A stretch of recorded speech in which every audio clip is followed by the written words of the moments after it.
amigos, meus irmãos, minhas irmãs. Vamos silenciando nossas mentes, nossos corações, elevando nossos pensamentos então ao Pai, ao amigo Jesus, pedindo o amparo, a proteção e a permissão para que a espiritualidade superior encarregada desse momento esteja aqui conosco.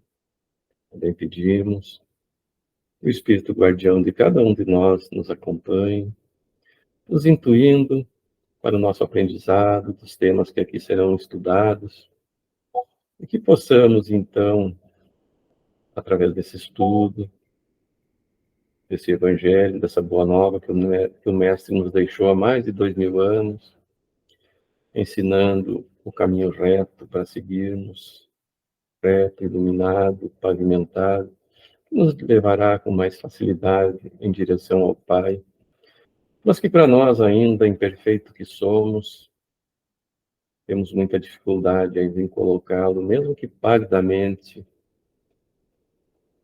em ação, nas nossas ações, no nosso dia a dia.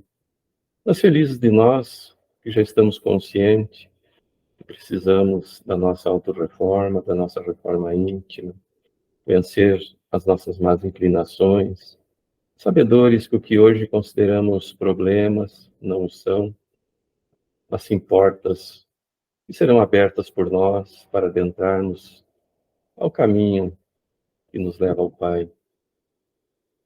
E com esse estudo, então, de hoje, pedimos também àqueles irmãos nossos que não puderam comparecer, que sejam também agraciados com o entendimento desse estudo, também com esses bálsamos benfazejos de muita paz, de muita harmonia, de muito entendimento, e essa espiritualidade que conosco se encontra, com certeza expandirá sobre todos nós e aqueles que conosco estão sintonizados em pensamento. Estão abertos os nossos trabalhos, então, e assim seja. Passando então para ti, Kátia.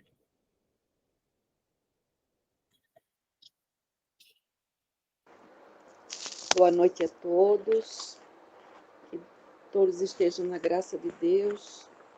Vamos ao nosso texto. Capítulo 17. Vocês estão me ouvindo bem? Sede perfeitos. Caracteres da perfeição. Amai os vossos inimigos. Fazei o bem àqueles que vos odeiam e orai por aqueles que vos perseguem e que vos caluniam. Porque se não amais senão aqueles que vos amam, que recompensa com isso tereis? Os publicanos não o fazem também? E se vós não saudardes senão vossos irmãos, que fazeis nisso mais que os outros? Os pagãos não o fazem também? Sede, pois, vós outros perfeitos, como o vosso Pai Celestial é perfeito. São Mateus, capítulo 5, versículo 44, 46, 47 e 48.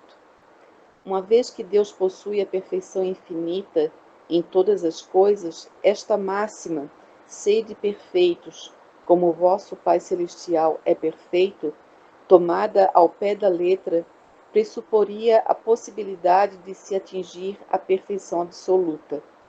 Se fosse dada à criatura ser tão perfeita quanto o Criador, ela tornar-se-lhe-ia igual, o que é inadmissível.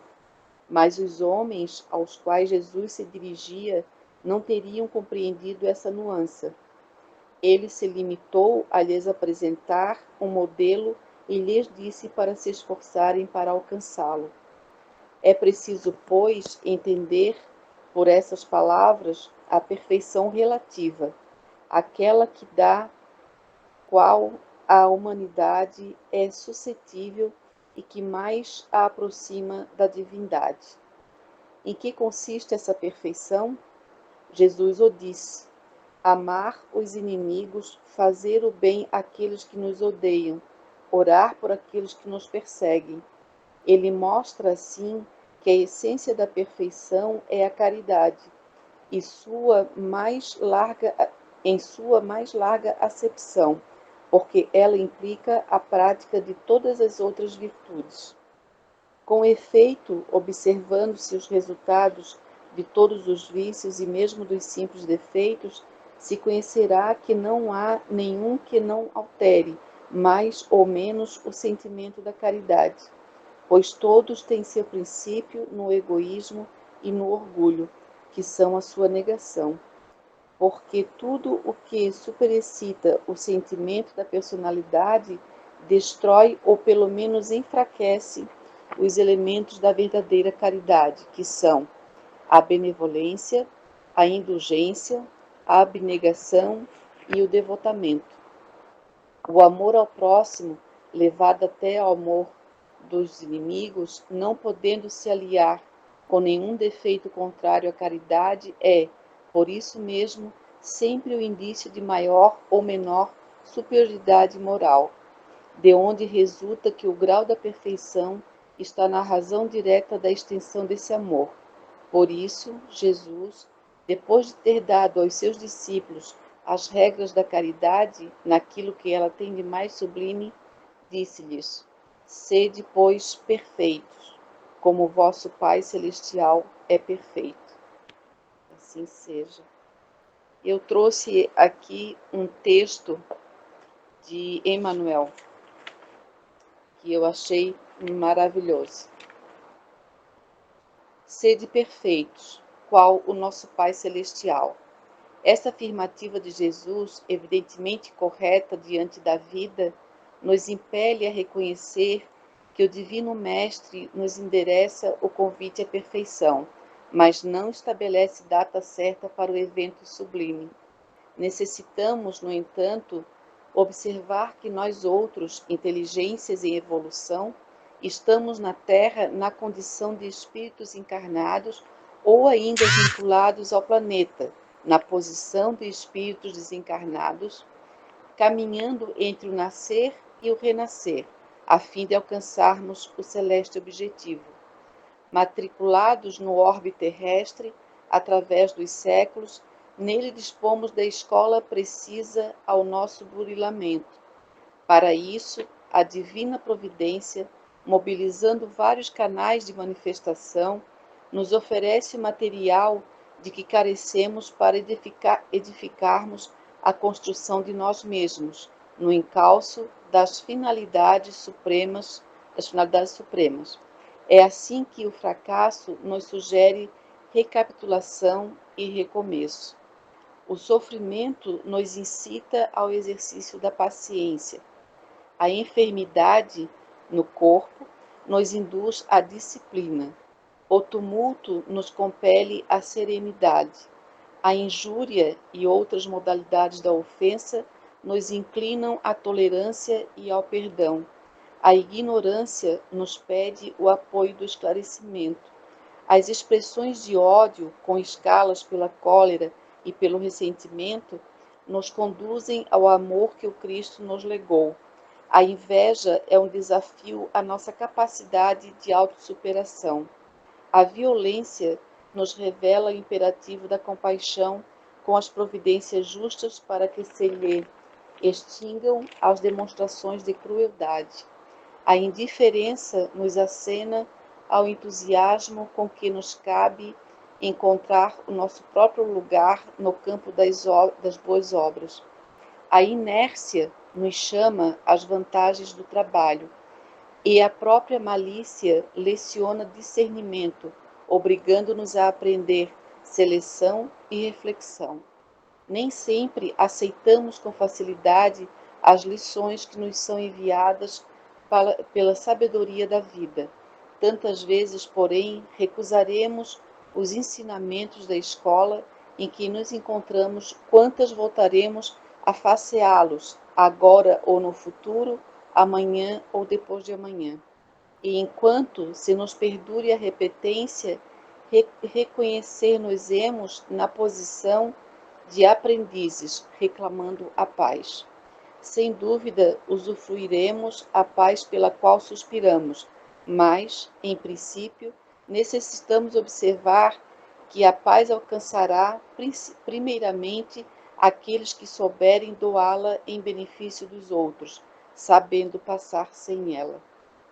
É um texto de Emmanuel do livro Hora Certa. Achei belíssimo e trouxe para vocês. Eu assisti também uma palestra do Haroldo Dutra Dias sobre esse tema, Sede Perfeitos.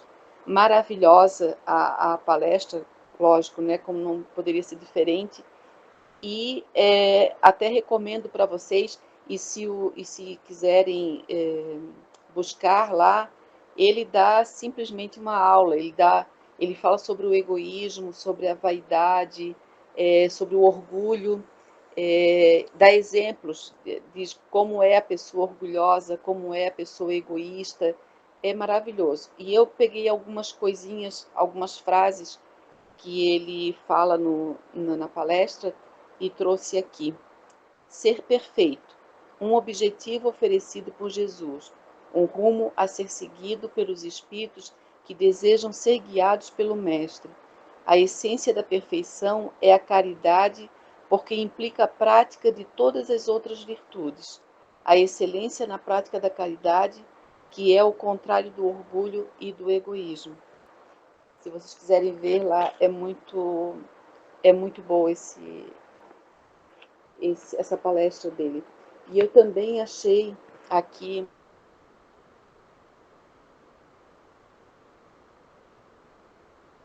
no livro dos Espíritos duas questões também que nos esclarecem muito. É aqueles uns bons e outros maus. Deus criou os espíritos, resposta, Deus criou os espíritos simples e ignorantes, ou seja, sem conhecimento. Para cada um, Deus deu uma missão, visando seu esclarecimento, para que pudessem, progressivamente, chegar à perfeição pelo conhecimento da verdade e assim se aproximarem dele. Para os espíritos, a felicidade eterna e pura consiste nessa perfeição. Eles adquirem esses conhecimentos passando pelas provas que Deus lhes confia. Uns aceitam essas provas com naturalidade e atingem mais rápido o objetivo que lhes é destinado. Outros somente as suportam com muita revolta e lamentação. Assim, por sua atitude, permanecem mais tempo afastados da perfeição e da felicidade prometida. E tem também a questão 120. Todos os espíritos precisam passar pela experiência de mal para chegar ao bem? Resposta: eles não precisam passar pelo mal, precisam passar pela experiência da ignorância. Achei fabuloso e muito interessante para trazer para vocês. De tudo que eu li, o que mais me chamou a atenção, assim, que realmente me impactou, foi, apesar da gente sempre ver isso nos nossos estudos e saber da nossa vivência aqui, da nossa experiência também no plano superior, é que essa busca, esse objetivo pela perfeição, pela perfeição relativa, né? Ela não, a gente rapidamente, digo por mim, a gente rapidamente lendo, a gente logo associa às nossas experiências reencarnatórias, né? Mas no outro plano também segue assim. Lá nós também temos que exercitar, lá nós também temos que praticar, né? Então é uma experiência, essa prática, essa busca pela perfeição relativa é do espírito. Não é da Kátia, não é do Daniel, né? Não é da Fátima, é do espírito. Então, aqui, em outro planeta, ou no plano superior, nós vamos estar sempre em busca dessa perfeição, né? Foi isso que me chamou a atenção e, assim, a felicidade de que nós estamos no caminho, né? Nós estamos estudando, nós estamos buscando. O estudo da doutrina nos orienta muito, porque a gente vai estudando, vai lendo e sempre nos chama a atenção e sempre nos abre a consciência, né? toda vez que a gente lê, toda vez que a gente pesquisa, sempre a consciência fica mais apurada, né? Então, que bom que nós estamos aqui fazendo isso, né? Era isso, agradeço a atenção de vocês. Obrigado, Kátia. Eu sempre digo, né, que a gente vai ouvindo, assim, conforme vai expondo o Evangelho, a gente vai fazendo aquela viagem, né? Lembrando das coisas, do que a gente estudou, do que a gente viu. E eu tenho muito costume, assim, de associar com o nosso dia a dia, com os nossos acontecimentos aqui na Terra, do nosso dia a dia. E é muito interessante, ouvindo ali a Kátia falar, né? O Evangelho, a doutrina espírita, eles são claros, nos dizem, né? O que nos perde é o orgulho, a nossa salvação é a humildade. Mas o orgulho é interessante, ele tem um filhote que é o que mais atrapalha a nossa evolução. Ele tem vários filhotes, assim. É a vaidade, é o sensualismo, mas o filhotinho dele que mais nos atrapalha é o egoísmo. Então, isso que eu quero dizer que eu estava associando assim com o que a gente ouve no dia a dia, as notícias. Todos os males do mundo que a gente vê hoje em dia não são relativos ao orgulho, mas principalmente a esse filhote egoísmo. Ele é muito maior que a vaidade, que a sensualidade, porque tudo, praticamente tudo deriva desse egoísmo, né? Que é um dos filhotes do orgulho. Então, eu vendo assim, associando com o nosso dia a dia, tudo que acontece é a forma egoística de que nós nos portamos. Você citar exemplos assim do nosso dia a dia, né? Por exemplo, nós aqui estamos longe das guerras, ou estávamos. Por quê? Porque lá a Guiana Francesa descobriu o petróleo, aí a Venezuela, com o seu ditador, resolveu que aquele petróleo é dele. É o egoísmo, né? Ele quer se apossar de algo que não é dele. Porque lá houve uma disputa no passado de território, enfim, foi decidido que era da Guiana. Aí nós vemos, por exemplo, o governante russo. Eles têm, em termos territoriais, o maior país do mundo, né? A Rússia. Aí ele resolveu que a Ucrânia tem pedaços de terra lá que é dele. Isso é o egoísmo, né? E quais são esses pedaços de terra? Normalmente é porque tem algo ali que tem valor. Agora, o governante russo cismou que a Finlândia tem algumas ilhas dela lá que são deles. Então vejo assim que o homem, com esse egoísmo exacerbado, assim, ele está sempre buscando o ter e o ter, não o ser, não é? Então a gente vê que como disse ali a explicação que a Caixa estava dando, nós não temos que passar nós não temos que passar pela experiência do mal, mas nós passamos pela experiência do equívoco. Eu acredito sempre ao equívoco, essa maldade nossa, né? Nós equivocamos e somos mal porque estamos equivocados. Porque a maldade, na verdade, ela é a ausência do bem, não é?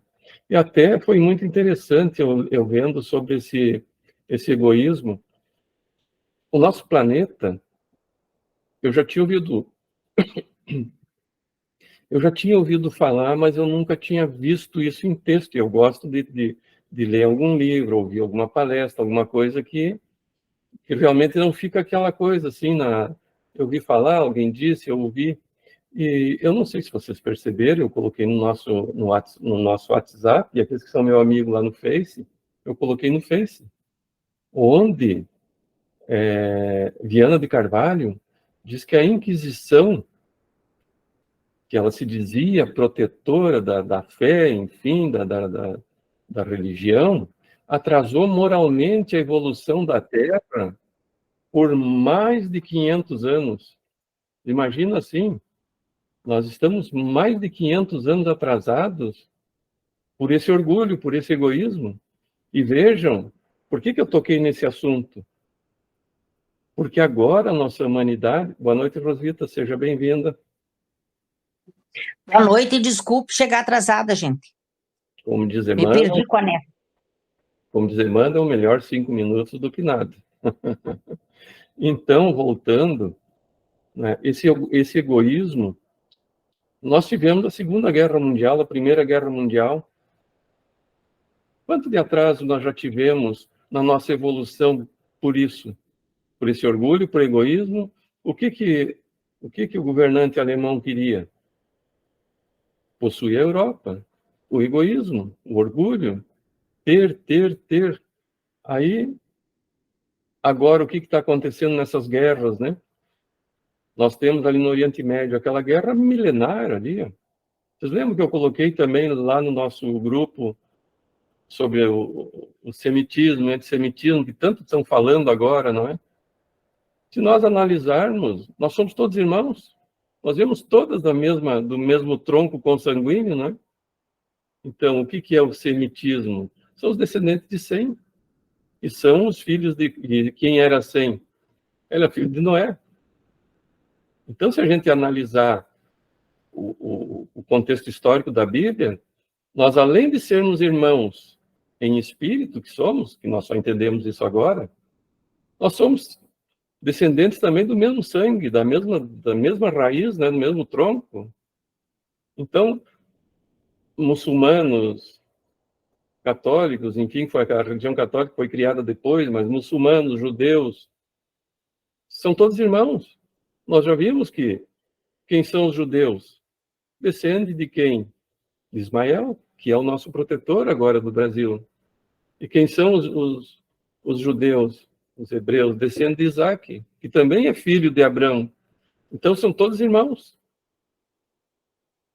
Ismael, Isaac, são filhos de mães diferentes, mas são irmãos do mesmo pai. Então, a gente vê assim, aí que eu digo que entra o egoísmo, orgulho, egoísmo e a ignorância, também muito grande, que também, essa ignorância, pelo que eu vejo assim, ela é passada por aqueles que conhecem as leis, as escrituras, enfim, e que se aproveitam desse conhecimento para dominar. Porque quanto mais pessoas que ignoram as leis, melhor para se governar, para se dominar, não é? E o que é isso? É o orgulho, o egoísmo, a vaidade. São todos esses defeitos que nós ainda temos, né? Mas a gente vê em alguns povos um estado assim exacerbado, né? E a gente vê nessa parábola, né, nesse capítulo, as características do homem de bem. E a gente percebe que muitos que se dizem religiosos não são homens de bem. Eles só se utilizam dessa palavra religião, mas são vaidosos, egoístas, orgulhosos, né? Então, felizes de nós que já estamos tendo esse conhecimento, vamos dizer, mais aprofundado, e que a gente consiga tirar um pouquinho de lições disso que a gente está estudando aqui através do Evangelho, né? E é muito, muito interessante, assim,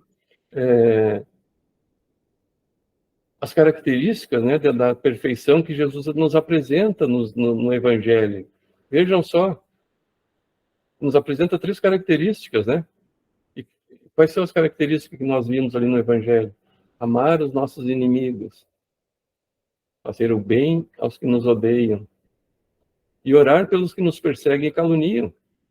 Então, para nós ainda muito imperfeitos, isso aqui é quase impossível, né? Como eu vou amar meu inimigo? Mas aí a doutrina nos ensina.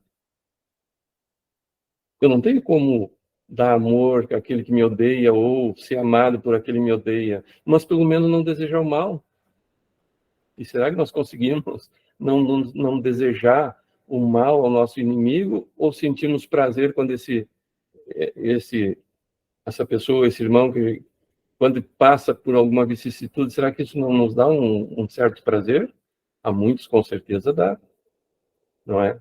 Então, o amar nossos inimigos não é ir lá abraçar, beijar, porque sabemos que, em contrapartida, podemos ser, inclusive, agredidos, mas não desejar o mal a essa pessoa, não é? E fazer o bem a que nos odeiam também é difícil para nós, né? Orar aos que nos perseguem, nos caluniam. Isso é algo assim que deveríamos fazer todos os dias. Eu confesso que já há algum tempo eu venho tentando praticar isso e venho praticando. E confesso assim que eu me sinto bem melhor quando eu consigo já orar por aqueles que eu sei que me detestam. E eu sei que tem pessoas que me detestam, não é? Eu não sou perfeito para todos me amarem, mas pelo menos que eu consiga orar por essas pessoas, né? E Jesus nos explica também, se nós amarmos, né, essas pessoas, será que teremos recompensa por isso? Claro que sim. E ele diz ainda, né, no texto ali, os publicanos também não fazem o mesmo, né?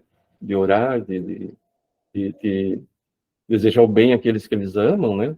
Porque desejar o bem a quem nós amamos é muito fácil, inclusive os publicanos, né? E como está ali no Evangelho, nós saudar nossos irmãos. É normal, todos nós, não importa se religiosos ou ateus, amar nossos irmãos, né? E como ele disse, os pagãos não fazem. Aí um dia eu estava assistindo um filme até que me veio na mente agora. Esse filme de época, assim, dos vikings e romanos, enfim, os católicos consideravam os povos germânicos, por exemplo, pagãos, porque eles acreditavam nos deuses deles lá, não num Deus único, mas eles amavam os seus familiares, os seus irmãos, inclusive os mesmos da tribo ali, né? Então, eles não tinham uma fé num Deus único, não tinham esse conhecimento de Deus, de Jesus, enfim, do Evangelho, mas eles tinham esse amor, é como ele diz ali, os pagãos também amam, né? E quando ele diz, né, nós sermos perfeitos como o nosso Pai o é, e bem como diz no Evangelho, naquela época, se hoje, apesar de nos acharmos muito superiores em termos de intelecto, nós não estamos muito distantes daquela época em termos de animalidade, em termos de brutalidade, não é? Como entenderíamos sermos perfeitos como Deus hoje? Nós sabemos que é impossível. Deus é a perfeição absoluta. Nós atingiremos a relativa, não é? Deus, para nós hoje, ainda é difícil de o entendermos, imagine para nós naquela época. Nós já temos 2000 anos de caminhada, eu vou dizer caminhada, porque às vezes Joana de Ângeles, tem um texto de Joana de Ângeles, que ela diz que nós ainda rastejamos sobre a terra, né? E quando a gente vê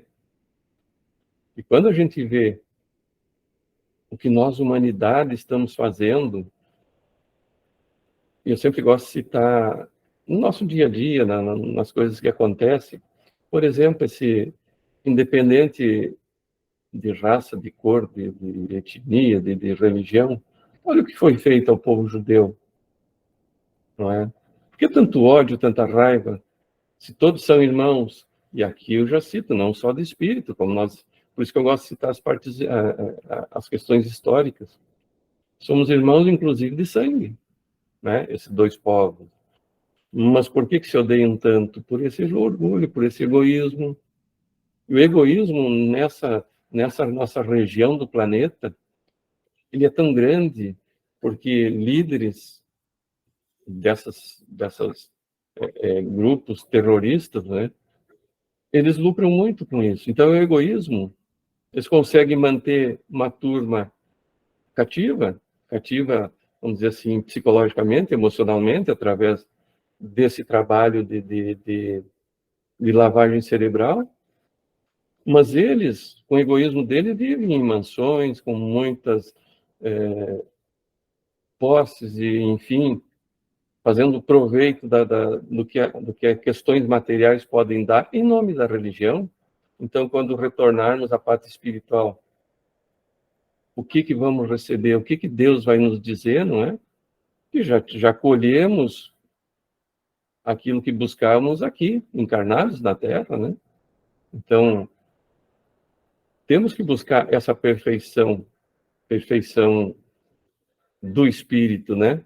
Então, como disse Jesus, essa perfeição também vem em amarmos os nossos inimigos, em fazermos o bem aos que nos odeiam e orarmos pelos que nos perseguem. Então, ele mostra, assim, que a essência da perfeição, o que é? É a caridade, que é o antídoto contra o orgulho e o egoísmo, né? Um minutinho, seu Edgar vai entrar aqui.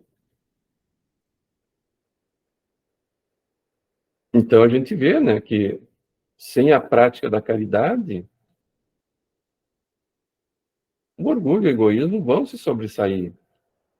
E quando nós praticamos a caridade, vão se sobressair outras virtudes maiores, né? Então, quando não praticamos a caridade, que nós vemos os resultados dos nossos vícios, dos nossos defeitos, nós vamos ver, então, que tudo isso tem esse princípio no orgulho e no egoísmo. O que é o orgulho e o egoísmo? É a negação da caridade, né? Quando negamos a caridade, somos orgulhosos e egoístas. Então, eu tava falando sobre Viana de Carvalho. Eu achei interessante, eu fui ver quem é Viana de Carvalho, porque eu já li livros, enfim, já ouvi muita coisa sobre Viana de Carvalho, e eu tinha curiosidade, eu fui ver quem era Viana de Carvalho. E eu achei um texto do Divaldo, numa psicografia do Divaldo Pereira Franco, de 10 de janeiro de 2023, lá no Centro Espírita Caminho da Redenção, do Divaldo, né, na Bahia. Viana de Carvalho, então, fala isso, da Inquisição. O nome dele é Manuel Viana de Carvalho. E Divaldo diz, então, que Viana de Carvalho, ele nasceu em 10 de 12 de 1874, 70 anos depois de Allan Kardec. E ele diz que a chegada dele na Terra foi no tempo das Cruzadas. As Cruzadas, eles tinham como missão, vamos dizer assim, proteger os cristãos ou os católicos que iam a Jerusalém buscar relíquias, era terra, era pedaço da cruz, enfim, é aquela negociação que a gente já conhece, né? E nessa época, as cruzadas, ou melhor, as cruzadas foram 1.200, só um pouquinho que eu estou confundindo, que é 1.100 e 1.200. Então, Viana de Carvalho, ele nasceu em 1874 e foi para Jerusalém para proteger essas terras que foram ensanguentadas pelas cruzadas, né? E a gente vê, assim, que havia muita disputa naquela época. Jerusalém trocou de mãos várias vezes, muçulmanos, cristãos, cristãos muçulmanos, e Manuel Viana de Miranda, ele foi, então, para aquelas terras para defender o túmulo vazio de Jesus. Então, eles tinham o costume de enviar, quando Jerusalém em poder dos cristãos, ou dos católicos, dos romanos, de protegerem o túmulo, né? Mas Viana de Carvalho depois entendeu, depois desencarnado, entendeu que o túmulo de Jesus estava vazio, que o importante era cuidar da imortalidade, que era o espírito, né? Então, voltando ao nosso evangelho, pelo que a Kátia nos apresentou, eu até às vezes eu vou viajando, eu vou saindo um pouco fora do contexto, né? Que a gente vão vindo algumas ideias, e devemos ter todo o cuidado com o quê? O nosso orgulho, e dele deriva, então, o egoísmo, que eu acho o pior dos defeitos nossos, a vaidade, a sensualidade, mas o egoísmo ele é terrível. Tudo que está atrasando o nosso progresso na Terra. Eu estava lendo um texto que eu achei interessante. Lá em 1857, no Livro dos Espíritos, na questão, eu acho que 180, não tenho bem certeza, Kardec entrevista um espírito que diz que Marte era mais adiantado, mais atrasado que a Terra em 1857. E há uma discussão sobre isso, que de repente esse espírito não passou uma informação muito correta, porque em 1936, 1940, tem um livro da Maria João de Deus, que foi a mãe de Chico Xavier, dizendo que visitou Marte. E pelo que ela falou, é um planeta muito adiantado. Então, há uma discussão sobre isso, que eu não me atenho a essa discussão, porque quem garante que em 1857 Marte não era mesmo mais atrasado que a Terra? E que nós estamos nessas lutas ainda orgulhosas, nossas, egoísticas, com 500 anos de atraso e talvez mais 300 agora, vamos atrasar. Então, veja, nós estamos com, de repente, vamos chegar a 1000 anos de atraso. Imagine assim que maravilha seria a Terra já 1000 anos adiantada, né? Mas nós ficamos insistindo nisso. Então, isso é para a gente refletir. Como o Evangelho nos faz refletir. E por isso, eu vou pedir desculpa novamente, que eu fico falando, eu vou me emocionando aqui, vou falando e vou levando para outros assuntos. E é interessante que todos também opinem, né? Eu vou encerrar aqui a minha preleção e vou passar, então, para vocês. Gorete, posso passar para ti, Gorete? Oi. Então, eu pensei, e daí abri um livrinho que eu gosto muito, que é do Divaldo e da Joana, esse aqui, ó, Momentos Enriquecedores. E também saiu ontem no nosso evangelho aqui de casa, mais ou menos parecido o assunto, um pouquinho mais para frente, né, do que esse, mas caiu também assim sobre o poder do amor, né? E se nós buscamos a perfeição moral, nós precisamos amar realmente, né? Então diz assim, ó: acredita no amor. Qualquer expressão de afetividade propicia renovação de entusiasmo, de qualidade de vida, de metas felizes em relação ao futuro. O amor, ele não é somente um meio, porém o fim essencial da vida, né? Quando fruído, estimula o organismo e oferece-lhe reações imunológicas.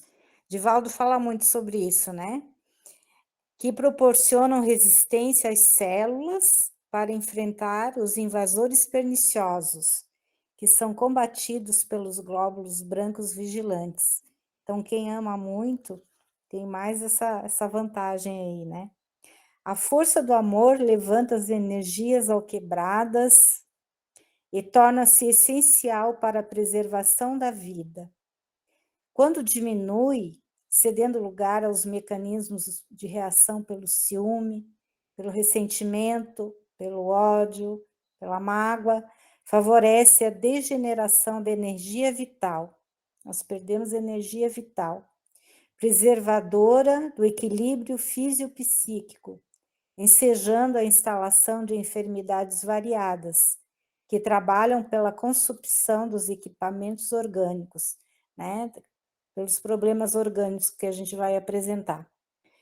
Então, em situação alguma, por mais constrangedora o desafio, por maior que se apresente nas suas expressões agressivas, merece que te niveles a violência, abandonando o recurso valioso do amor. Competir com os não amáveis é tornar-se pior do que eles, que lamentavelmente ainda não despertaram para a realidade superior da vida. Amá-los é a alternativa única, à tua disposição, que deves utilizar de forma a não te impregnares de energias deletérias que eles exalam, né? Daí nos aconselha a envolvê-los em ondas de afetividade, que é um ato de sabedoria e recurso terapêutico valioso, que lhes modificará a conduta, se não de imediato, com certeza oportunamente. E daí eu também já digo o seguinte, que esse ato terapêutico não é só para o outro, né? É para a gente principalmente. A gente já naquele momento que consegue amenizar aquele sentimento de revolta, ou um sentimento de desequilíbrio com relação a outro ser humano, né, a outra criatura, a gente já é automaticamente beneficiado, porque a gente passa a se sentir diferente, né? A gente se sente um pouco melhor, já desenvolve uma empatia com relação àquele outro ser, quer dizer, começa a se colocar, a empatia é se colocar no lugar do outro, para ver por que o outro está agindo assim, ou a outra está agindo assim, né? Quais foram as condições de vida, quais são os sentimentos que aquela pessoa traz consigo, né?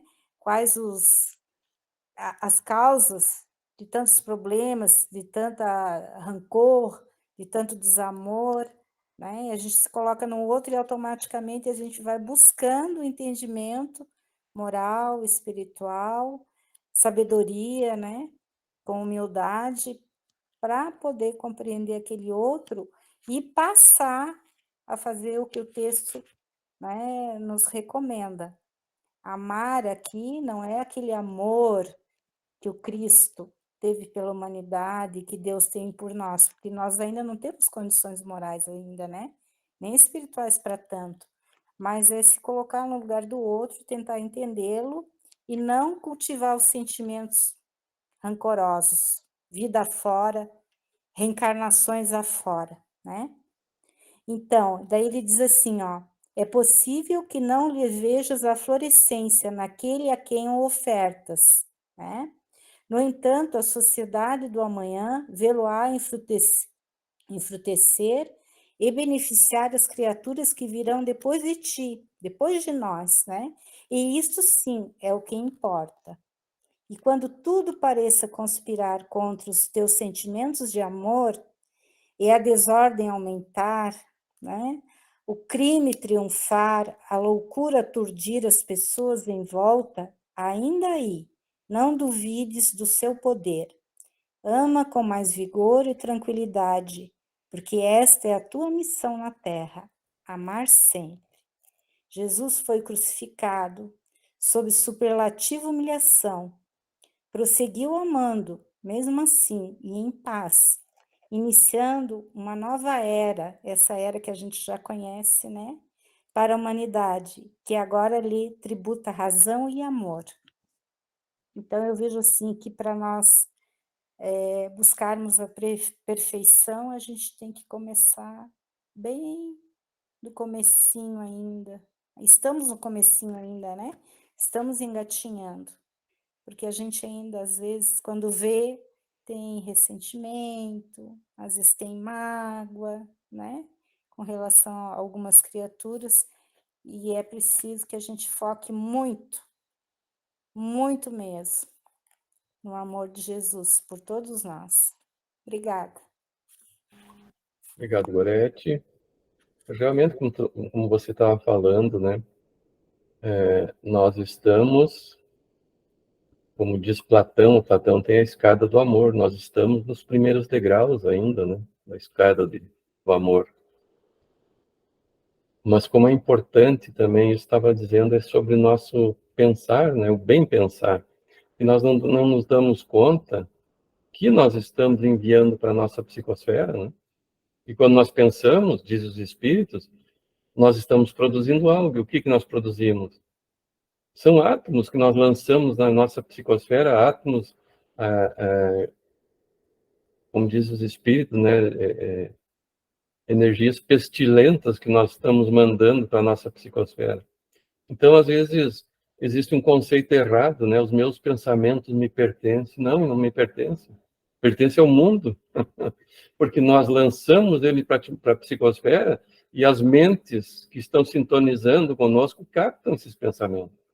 Então, nós somos, quando nós falamos, como eu estava falando em guerras, enfim, que estão acontecendo, quando nós sintonizamos com isso, em que torcemos para que esse ou para aquele vença, ou se dê mal, ou se dê bem, nós estamos enviando para a psicosfera esses pensamentos que vão ser captados pelas parabólicas de outros espíritos, né? Então, nós temos que ter esse cuidado, que normalmente nós não temos. Fátima, eu vi que você está se preparando. Gorete, só um pouquinho, Gorete, que Só falando sobre isso que você falou, e também por isso que é tão difícil para nós nos mantermos também, né, equilibrados, porque nós estamos envoltos também por esses, né, nesses pensamentos não de outras pessoas também não tão positivos, né? E exatamente, quando a gente quando resbala. nós entramos em sintonia, nós captamos também, nós não só enviamos. É verdade. Né? Então, por isso a importância que o mestre já nos alertou, orai e vigiai, né? Está sempre atento. Fátima, posso passar para ti? Pode. Então, estudando, né, Caracteres da Perfeição, eu encontrei um texto bem legal que é uma questão de treinamento. Então, vou dar uma lidinha rapidinho. Quando estamos em busca de um objetivo, e esse objetivo tem um valor especial para nós, devemos empregar todos os esforços possíveis para alcançá-lo, sabendo que durante o percurso encontraremos muitas pedras no caminho que devem ser por nós retiradas. Para isso, precisamos de treinamentos constantes, imprimindo força de vontade, disciplina e persistência. Para isso, precisamos treinar, amando os nossos inimigos, fazendo bem a quem nos odeia, orando pelos que nos perseguem e nos caluniam, o que exige de cada um de nós esforço maior na vivência da caridade. É necessário treinarmos a nossa forma de agir e de pensar, educando e direcionando o pensamento para o bem de todas as pessoas, inclusive em favor daqueles que nos ofendem e nos odeiam.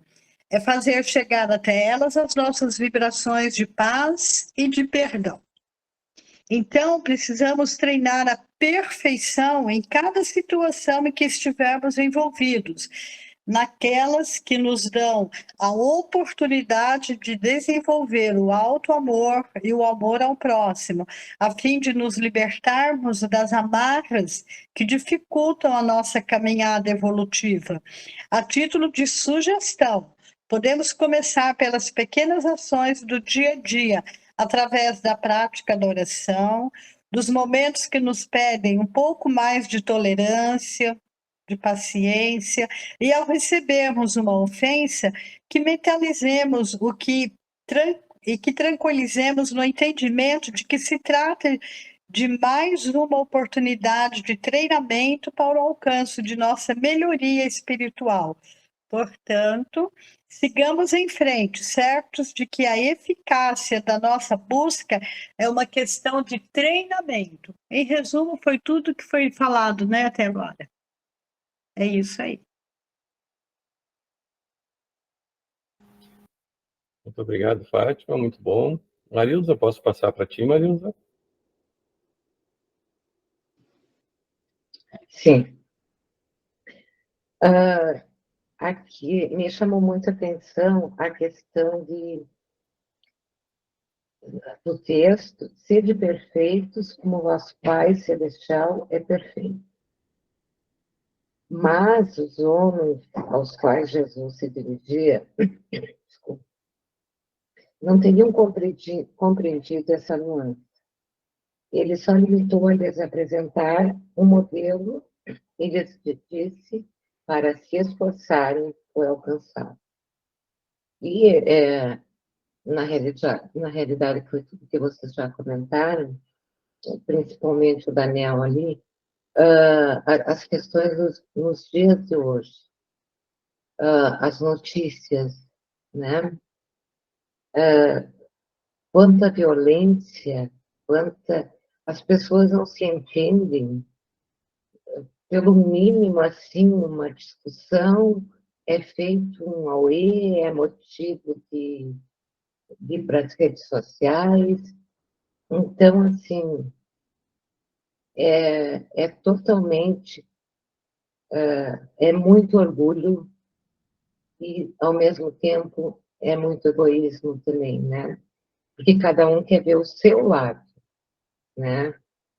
Então, ali o orgulho, e é uma notícia que eu vi que nem vou detalhar hoje, nas redes sociais, digo, meu Deus, por que tudo isso? Se um diálogo, né, uma conversa entre eles não chegaria a tanto. E é bem tudo que foi comentado e bem a questão do orgulho e do egoísmo que as pessoas carregam, né? Então, é o que me chamou bastante atenção. E, segundo o que a Cátia também ali colocou, o Daniel também,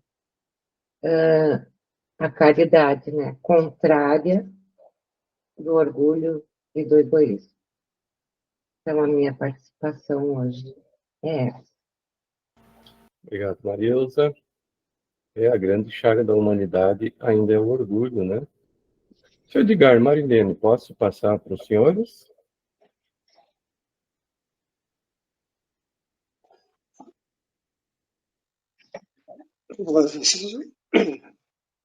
Vocês falaram tudo que tinha que falar, vocês já falaram.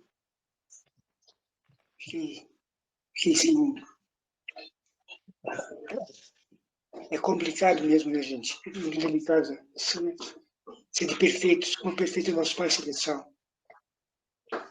Perfeição, para atingirmos uma perfeição, quantas reencarnações a gente tem que passar, né? Paciência, significa desenvolver primeiro a humildade no nosso coração. De conseguir desenvolver a humildade, a gente vai conseguir desenvolver outras virtudes. A humildade é uma das virtudes mais fortes que tem para nós atingirmos as outras virtudes. Para nós chegar à perfeição, temos que ser humildes. E a humildade não passa longe da gente, né? Como a gente é egoísta, muito orgulhoso ainda. Mas a gente está, como o Daniel falou, a gente está se esforçando para ser melhor. Eu sempre peço a Deus, né? Que Deus fortaleça meus ombros, me dê sabedoria para que a cada segundo da minha vida eu possa exercer da melhor maneira possível os desígnios que Ele nos designou, né? Que nos escolhemos para esse mundo para melhorar. E só vamos melhorar se nós lutarmos contra essas desvirtudes que nós temos ainda dentro de nós. Esse orgulho muito grande que a gente tem dentro do nosso coração, o egoísmo que nós temos ainda, as travas que impedem que a gente evolua. A gente vai, não podemos ficar tristes, não.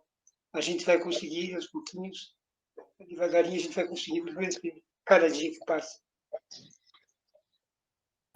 Obrigado, senhor Edgar. Marilene está por aí, senhor Edgar?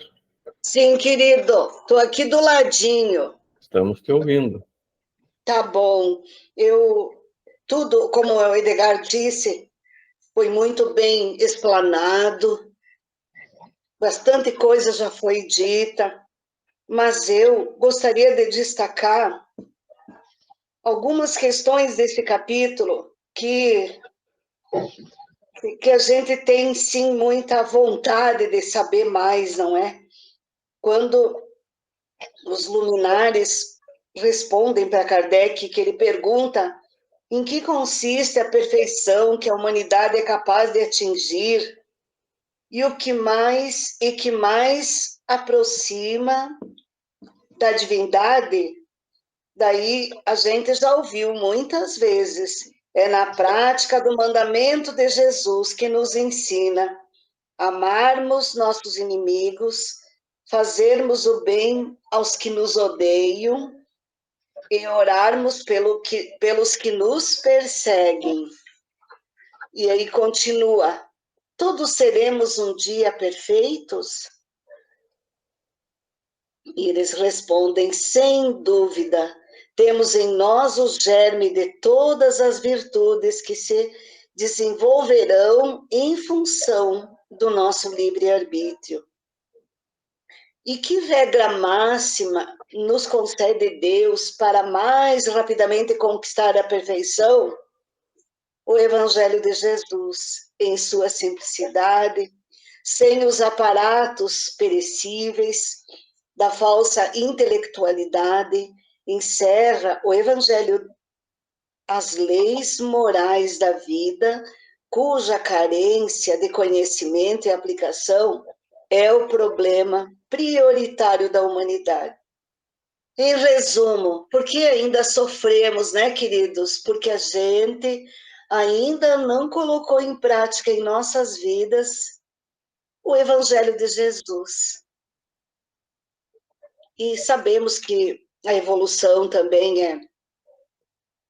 é muito individual. Há pessoas que mais rapidamente conseguem, outros retardam um pouco. Deus permita que nós estejamos no primeiro exemplo ali, que estamos nos esforçando para aprender mais, para colocar em prática e para se melhorar. Obrigada, queridos. Obrigado, Marilene. Falando, eu lembrei, Marilene, você disse, né, que nós temos tudo em germe, né? E eu estava vendo uma palestra, se eu não me engano, do Haroldo Dutra Dias. E nós somos filhos de Deus, e das mãos de Deus não podia sair nada imperfeito. Só que ele colocou essa perfeição em estado latente, como germes, né? Nós vamos ter que desenvolver isso aí. E aí ele fala de uma outra coisa que eu não entendia, que daí eu passei a entender. Quando, principalmente a religião católica diz, né? Nós somos a imagem e perfeição de Deus. Mas como que nós vamos ser a imagem e perfeição de Deus? Nós somos, mas tudo em estado latente, em estado de germe. Porque não poderia sair das mãos de Deus algo imperfeito, não é? Então basta nós desenvolvermos a perfeição que Ele nos colocou, subentendido lá no nosso íntimo, né? E aí, então, eu passei a entender o porquê dessa palavra, né? A imagem e perfeição, né? Por isso, porque nós ainda essa imagem e perfeição de Deus. Porque como Deus vai ser tão imperfeito como nós, né? Não, Deus colocou em estado de germe no nosso íntimo a ser desenvolvido, como a Marilene está dizendo. Quando falou, eu estava lembrando disso. Vita, posso passar para ti, Vita? Os queridos, só tenho a dizer que, como o seu Edgar e a dona Marilene falaram, e arremataram, né? Todos já falaram tanto e eles falaram tão bem também, que eu só tenho a endossar o que foi dito até agora por todo mundo, não é?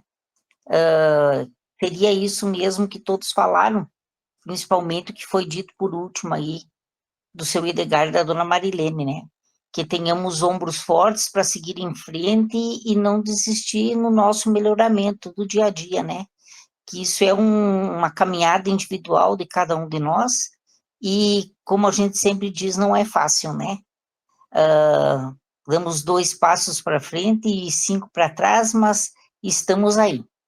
Não importa quantas vezes caímos, né? Mas da maneira como nos levantamos para seguir caminhando, né? Eu acho que seria isso aí. É isso, obrigado, Vita. E realmente Deus não coloca o fardo mais pesado que o nosso ombro possa suportar. E quando a gente vai ver lá no Missionário da Luz, né, sobre reencarnação e outras obras também, quando nós estamos nos planejando, nos programando com a espiritualidade do nosso reencarne, muitas vezes, depois que nós desencarnamos, nós temos outra visão, né, sobre a nossa vida, sobre a nossa jornada, do que nós precisamos. Então, muitas vezes, nós pedimos para quitar todos os nossos débitos. Eu quero quitar todos os meus débitos nessa próxima encarnação. E muitas vezes nós somos aconselhados pela espiritualidade. Não, por que em vez de você... Claro, isso aqui é só metafórico, né? Porque em vez de você vir com 10 defeitos, não vem só com 5 para você corrigir, deixa os 5 para a próxima. Você pode falhar. Não é? Então, vejam que nós já somos orientados a trazer o fardo conforme nossos ombros vão suportar. Muitas vezes nós pensamos que esse fardo é pesado demais para nós e nos esquecemos que já trazemos o fardo conforme o nosso ombro.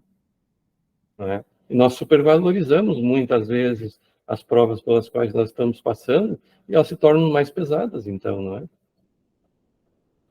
Márcia, a Márcia quer nos falar alguma coisa, Márcia?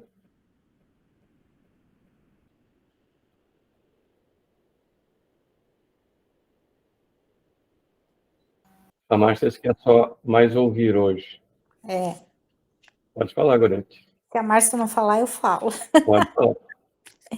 viu? Mas Ah, aí, Rosvita, graças a Deus, que Deus sempre coloca alguém ou alguma coisa ao nosso lado para que a gente dê a mãozinha e se levante de novo, né? Então, ó, lá no Fonte Viva, que é outro livrinho de cabeceira, né, que a gente tem, do Emanuel lá, eu peguei aqui no item 179 para nos consolar, sabe, Rosvita? Que diz assim, o título é Reparemos Nossas Mãos. E Emmanuel, então, relata, né? Reaparecendo aos discípulos depois da morte, eis que Jesus, ao se identificar, lhes deixa ver o corpo ferido, mostrando-lhes destacadamente as mãos. Então, as mãos de Jesus, como é que elas estavam? Haviam restituído a visão aos cegos, né? Levantado paralíticos, curado enfermos e abençoado velhinhos e crianças. Mesmo assim, traziam as marcas do sacrifício. Trespassadas pelos cravos da cruz, lembravam-lhe a suprema renúncia. As mãos do divino trabalhador não recolheram do mundo apenas calos do esforço intensivo na charrua do bem. Receberam feridas sanguinolentas e dolorosas. Na vida humana, o coração inspira, o cérebro pensa, as mãos realizam. Há mãos que dirigem, que constroem, que semeiam, que afagam, que ajudam e que ensinam. Todos possuímos nas mãos antenas vivas por onde se nos exterioriza a vida espiritual. Além da morte, nossas mãos exibem os sinais da nossa passagem pela Terra. Que sério, né? As do Cristo, o eterno benfeitor, revelaram as chagas obtidas na divina lavoura do amor. As nossas, amanhã, igualmente, falarão de nós, no mundo espiritual, onde, interrompida a experiência terrestre, cada um de nós, cada criatura, arrecada as bênçãos ou as lições da vida, de acordo com as próprias obras. Então, que nossas mãos possam expressar amor, construindo sementeiras do bem, realizando através delas, no labor construtivo, tudo que for benéfico aos nossos irmãos.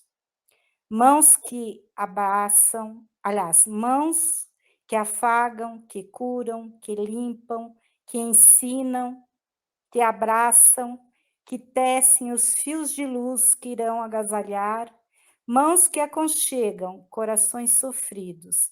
Enfim, mãos que entrelaçam-se sobre os auspícios do amor fraternal.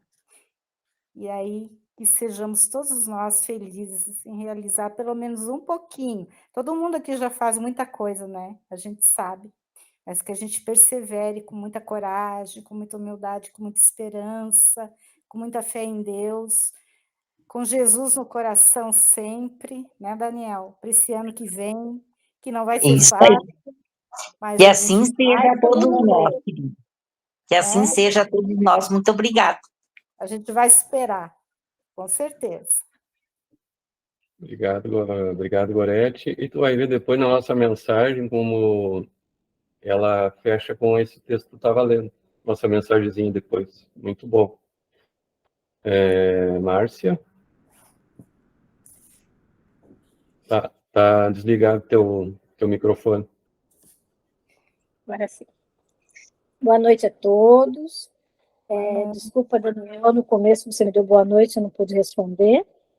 E já foi tão bem explanado, né? Já foi dito tão por todos vocês.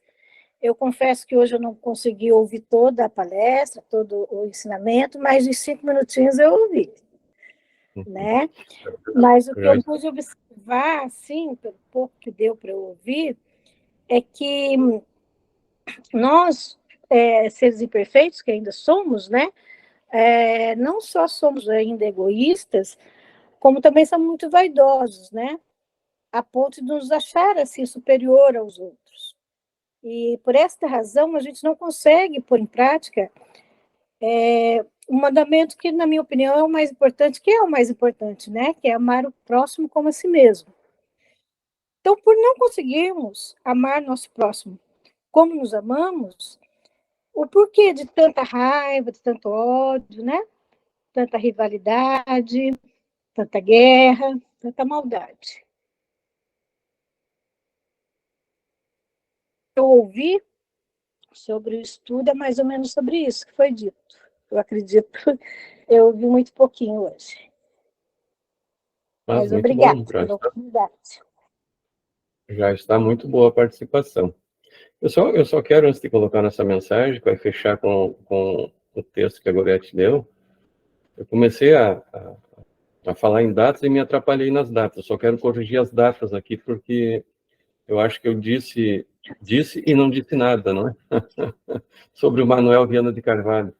Na verdade, Manuel Viana de Carvalho, segundo o Divaldo, ele participou como cristão romano, lá nas cruzadas. Ele foi com os cruzados cuidar do túmulo vazio de Jesus, como os cruzados faziam, proteger os cristãos que iam lá para comprar, para o negócio, sempre foi negócio, né?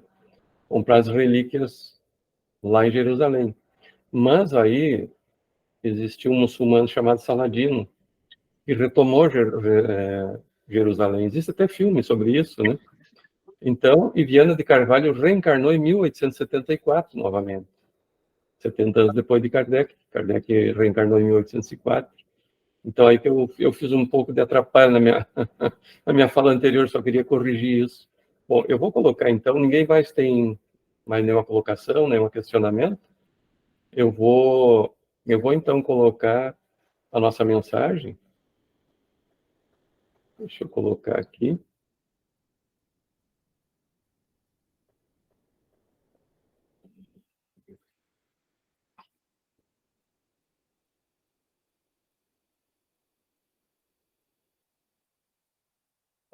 Todos estão vendo a nossa imagem? Muito bem. Nossa mensagem fechou bem com o que a Gorete disse. Olha só. Alguns dos minutos das horas de que disponhas, investidos no reconforto aos irmãos, emparedados no sofrimento, ser-te-ão contados por créditos de alegria e de paz. Então vejo que a gente não precisa fazer grandes esforços, né? Alguns minutinhos só, e às vezes a gente não se dispõe nem a isso, não é? Então, olha que interessante, quando a Gorete falou a última mensagem do Emmanuel, eu estava lembrando da nossa mensagem. Fala sobre nos dedicar pelo menos um mínimo possível de tempo, né, às boas obras. Alguém gostaria de comentar sobre a nossa mensagem? Todos tranquilos? Então, essa mensagem está lá num livro, eu tenho tirado muita mensagem desse livro, se chama Escada de Luz, do Chico Xavier, da Meimei. Então, ele tem mensagem de Maria Dolores, Meimei, André Luiz, Emmanuel. É um livro de mensagens de espíritos diversos. Eu gosto muito desse livro, tem muitas mensagens. Então, pessoal, podemos passar então para o nosso estudo? Vamos passar para o nosso estudo. Então, lembro que no encontro passado nós falamos dos irmãos Davenport, não é? E por que eu coloquei, e eu expliquei que nós não temos isso sobre os Davenport no livro da Federação para estudar. Mas eu achei muito importante, porque agora eu vou contar a história das irmãs Fox, e a gente vai ver, se vocês lembrarem da história do encontro passado, como elas são semelhantes. Tanto no início, como no fim, como terminaram esses médiums, que eram tanto os Davenport como as Fox. Então, os fenômenos de Hydesville, que ao lado das mesas girantes, nós vamos ver também sobre as mesas girantes, acredito que a grande maioria de nós já sabe, né, a história das mesas girantes, contribuíram efetivamente para o surgimento do Espiritismo. Eu vou usar o mesmo método, vou mostrar algumas mensagens, algumas imagens, porque depois, conforme eu for falando, a gente vai lembrando das imagens. Então, as irmãs Fox eram essas três moças aqui, a Kate, ou Catherine, Margarete e Leia. As três irmãs Fox, mas elas tinham mais irmãos. Mas o que importa são as três que eram o que realmente aconteceram os fenômenos, né? Então, essa era a casa, ou eles chamam uma cabana tosca, a gente vai ver ali, está escrito uma tosca cabana, que realmente era. Tem uma imagem deles na porta ali. Aqui, ó. Essa imagem da esquerda, ela é uma estrutura de uma casa, não é? Isso aqui, a gente está vendo, eles estão dentro de uma outra habitação, não é? Isso aqui é a fundação da casa, a original da casa que as irmãs Fox viveram. Porque a casa, na verdade, lá na época, ela pegou fogo. Sobrou só a estrutura que era de pedras, né? Então, só isso. E eles se retiraram de Hydesville e colocaram numa outra cidade pertinho, e ali existe um museu nos Estados Unidos, é Lilydale, o nome da cidade que está esse museu. E da direita, para mim é a direita, não sei se para vocês é também, essa caixa, lembra dos mascates, aqueles viajantes que vendiam, saíam pelo interior vendendo coisas, né? Naquele tempo ainda era com o burro, com o cavalo, né? Então, essa aí era a caixa do mascate. E aqui, esse é um obelisco que foi feito lá onde existiu a Casa das Irmãs Fox. Isso aí tem lá nos Estados Unidos até agora. E é interessante que eu fui pesquisar sobre Hydesville, sobre a localidade. Existe até hoje. Só que a população é em torno de 1.500 pessoas. Então vejo que ela era uma vila pequena e nunca desenvolveu, sempre foi pequena, né? a cidade. Então,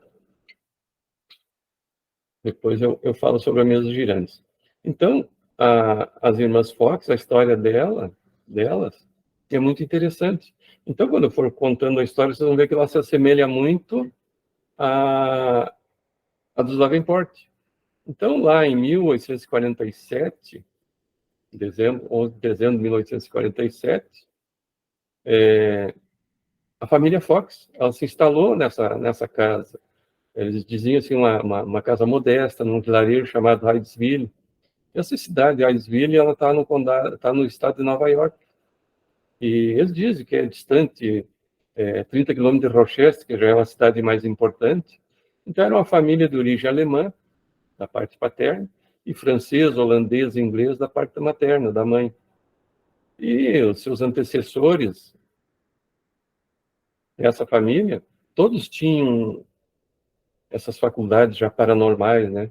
Só que na época não se entendia como mediunidade ainda, mas tinha-se já tinha essa faculdade, né? Então a família era o pai John Fox, a mãe Margaret Fox e as duas filhas, Kate, né, ou Catarina, que tinha 7 anos nessa época, e Margaret, que tinha 10.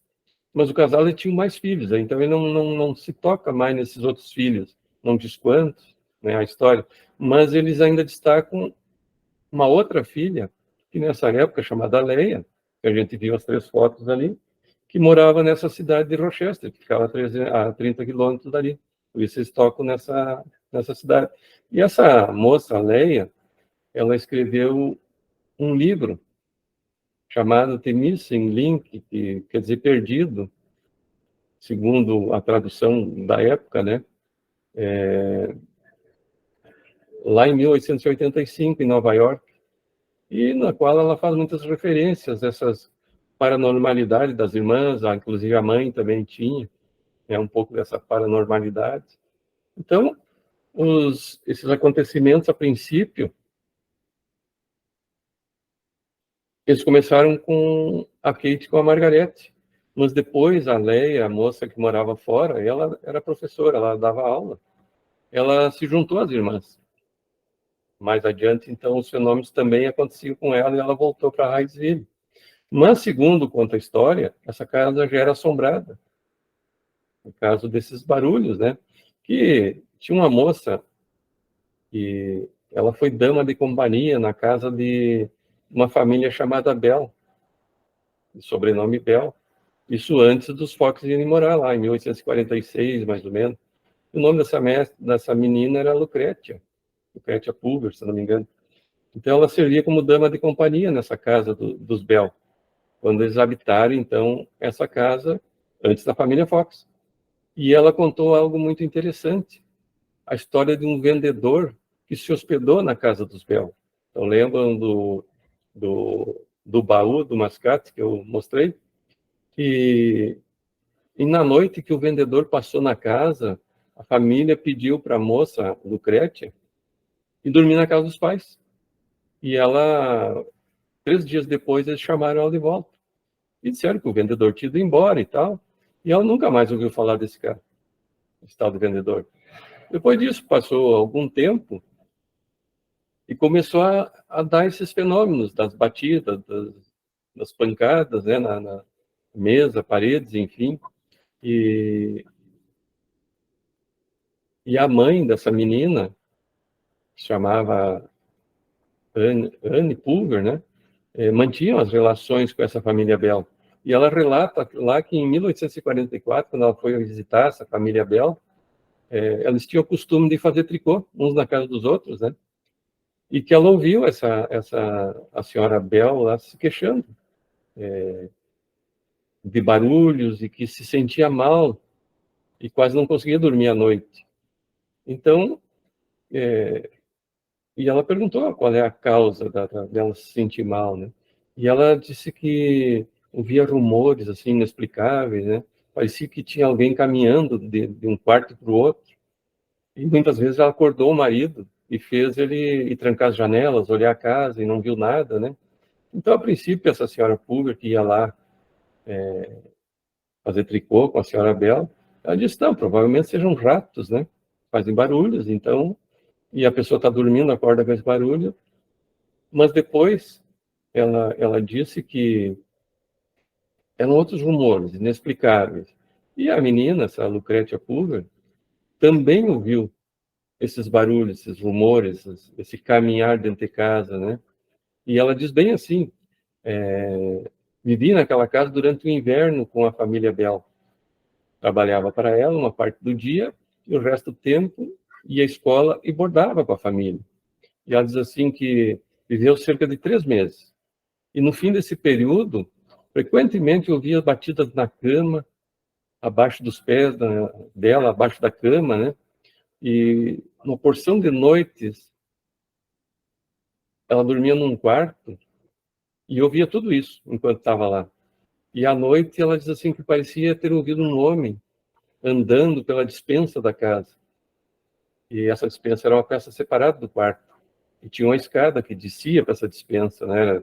No porão nós vimos ali a base da casa, que era de pedra, provavelmente era mais alta.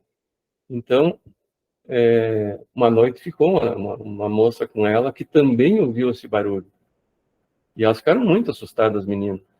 E levantaram, fecharam janelas e trancaram porta, mas os barulhos prosseguiram, né? E ela diz assim que parecia que alguém andava pela despensa da casa, na adega, no porão, o barulho não cessava, era a noite inteira. E nessa ocasião que essa menina ficou com a moça que era dama de companhia dos Bel, não tinha mais ninguém na casa. E tinha só as duas, e elas ouviram tudo isso, né? E ouviram cerca de meia-noite. Então, depois nós vamos explicar por que os fenômenos espíritas acontecem mais à noite. E daí, em 1846, saiu essa família dali e se instalou outra família, chamada Wickman, Michel Wickman e Anna Wickman, e as suas filhas.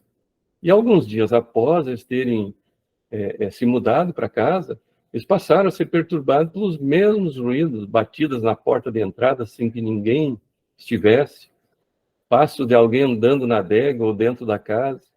Imagine o pavor das pessoas naquela época. Se fizer isso hoje, eu já saio correndo, né? Vocês imaginam naquela época. E daí esse casal, o Wigman, ele foi acordado por uma das filhas, que dormia num dos quartos, onde se ouvia as batidas, né? E relatou esses episódios, né? E algumas noites depois, uma das meninas que dormia nesse quarto, onde eram ouvidas essas batidas, ela acordou apavorada, chorando, né? E o marido da senhora, o seu Wickman, e uma empregada levantaram imediatamente para ver o que se passava. A menina estava desesperada, né? E ela sentou na cama aos prantos e para contar o que, e eles pediram para ela contar o que estava passando, né? E ela disse que algo se movimentou acima da sua cabeça e que ela sentiu um frio sem saber o que era. E disse ter sentido sobre o corpo dela outro, como se uma pessoa tivesse deitado em cima dela.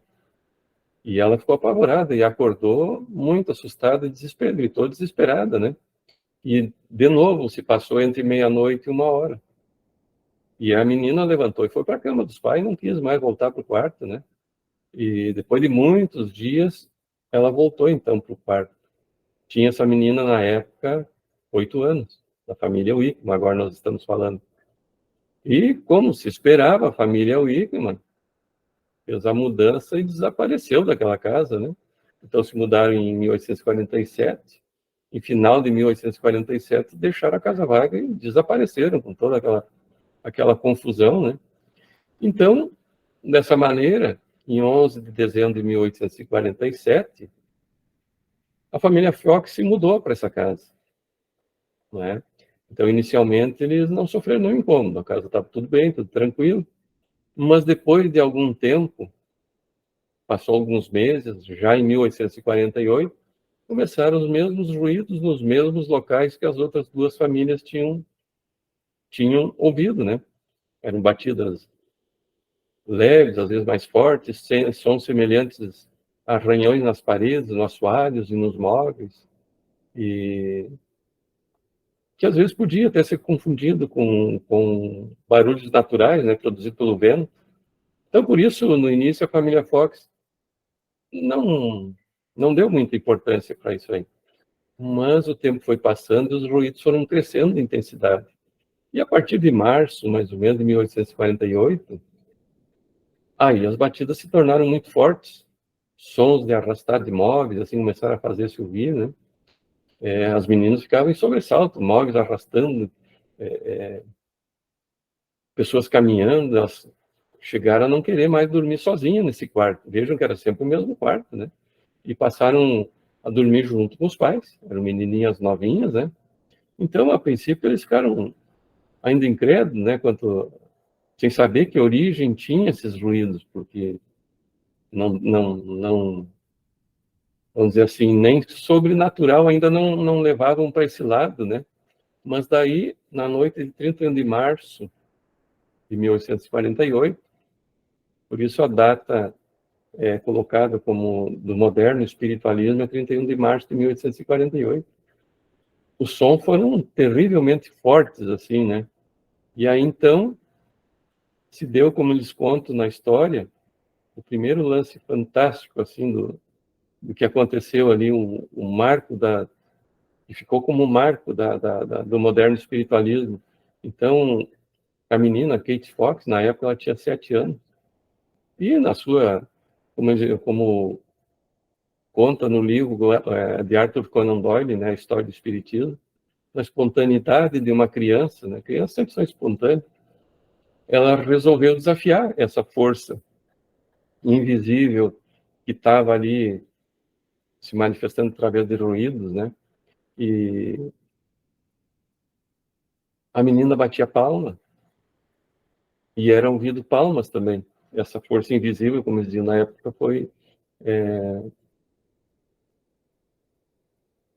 repetia o que a menina fazia. E de imediato também se ouvia estalos e golpes. Imagina só como é que estavam os adultos, né? A menina estava achando aquilo uma graça, né? Então, ali ficou provado de uma inteligência que estava agindo ali, porque a menina batia palma, essa inteligência repetia. E isso para eles foi uma aventura. Aí foi interessante que daí a menina, eles transcrevem até no livro, ela teve um diálogo no dia 31 de março com esse espírito, claro que sem saber que era espírito, né? Então ela conta que eles foram um pouco mais cedo para a cama e começaram os barulhos, os ruídos, e elas pensaram que iam ter uma noite de repouso, mas acabaram não tendo. E o marido o John Fox estava em casa, ele estava em casa todas as noites, e ele também começou a ouvir os ruídos naquela noite. E ele conta que tinha ido cedo para a cama, já sentia escurecido, e lá perto da meia-noite começou os ruídos, né? O marido ainda, na época, não tinha ido para a cama, ele estava fazendo os afazeres dele ali no início da noite. Mas ele já sentia deitado quando ele começou a ouvir também os batidos. E começou tudo como de costume, né? Os ruídos, os arrastares de móveis, enfim. E as meninas que estavam dormindo na cama do outro quarto ao lado, ouviram as batidas e começaram a fazer ruídos semelhantes. Ouviam 2, 3 batidas, davam 2, 3 batidas. E daí a filha menor, a Kate, né, resolveu ter um diálogo com essa força que eles não sabiam o que era. A menina tinha 7 aninhos, então para ela foi uma brincadeira, né? O que ela disse? Senhor pé rachado, faça o que eu faço. Claro que pé rachado para as pessoas daquela época era o demônio, né, o capeta. Então, pessoal, deixa eu dar uma paradinha aqui na nossa história. Estamos já nas 21h30, então eu vou contar o diálogo das irmãs Fox no nosso próximo encontro, para encerrar a nossa história. Mas é muito interessante esse diálogo que elas tiveram.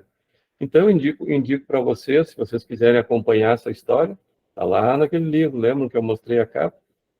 A história não é a História do Espiritismo, de Arthur Conan Doyle. Então, pessoal, como já chegamos no nosso horário, eu vou encerrar a nossa história, e no nosso próximo encontro, eu volto para concluir a nossa história. Eu posso pedir para a Gorete, hoje está reestreando conosco, fazer nossa prece final, Gorete? Obrigada, pode ser. Então, meus queridos amigos, né? Estamos irmanados por essa vontade de aprendermos, de nos melhorarmos através dos ensinos do Mestre Jesus no Consolador Prometido, no Espiritismo. Então, que o Mestre amado nos abençoe a todos nós, incentivando através da intuição esses sentimentos e essa vontade, ela seja férrea, valorosa, para que modifiquemos em nós todas aquelas dificuldades morais e espirituais que trazemos ainda em nossa alma, para que possamos aos pouquinhos indo vencendo, etapa por etapa, sem desânimo, sem tristeza, mas bem pelo contrário, com muita alegria, com muita fé, com muita esperança, porque nós sabemos que o Mestre nos ama, que o Pai do céu nos ama e espera que sejamos sempre vitoriosos. Amado Jesus, que a tua luz se faça em nossos corações, naqueles que mais sofrem, naqueles que gemem e choram, em lugares tão distantes, aqueles que estão próximos a nós e que também carecem de amor, de paz, de autoiluminação. Abençoe as mãos que ensinam, abençoe as mãos que ensinam, as mentes que estudam e que ensinam. Jesus, muito obrigada por mais um dia, por mais esta vida que nos concede, para que possamos nos tornar criaturas melhores e estarmos mais próximos, quem sabe, daqui a um tempo, da perfeição que tanto almejamos. Que assim seja. Que Deus nos abençoe. Obrigada.